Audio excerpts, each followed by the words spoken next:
Good afternoon. This tragic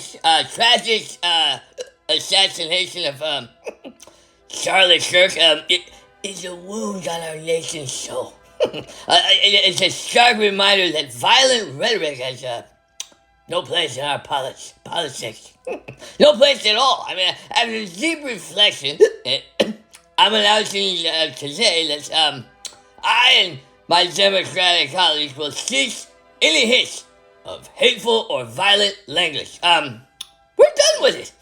Politics must be about unity, compassion, and progress. not division or danger.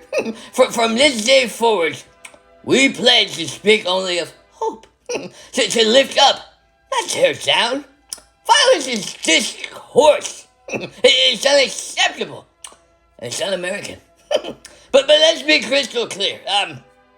In my decades of service, fighting for families and for justice for America's heart, I've never used violent or harmful rhetoric. Not once. Not in a speech, not in a tweet, not in the heat of any moment. That's not who we Democrats are. We're the party of peace, of progress, of healing.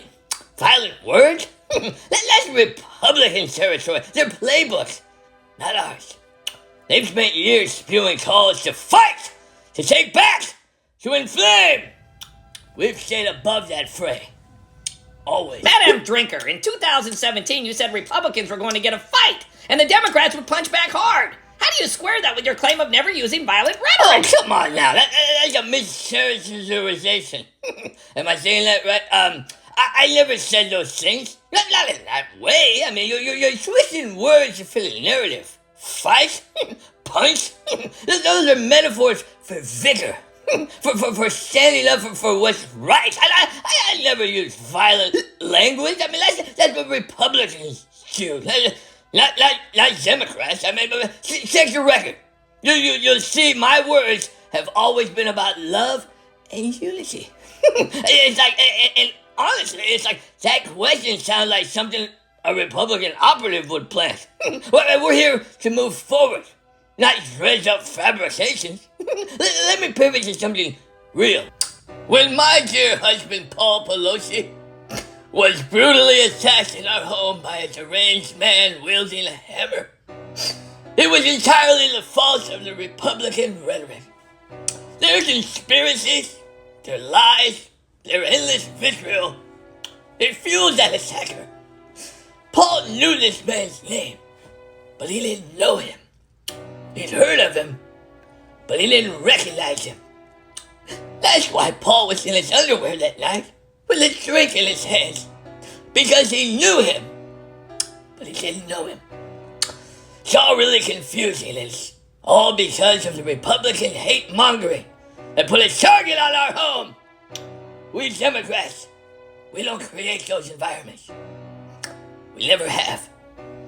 Our record is pristine. House Drinker Nancy. Yeah? How will you enforce this nonviolent rhetoric pledge within your party? Simple.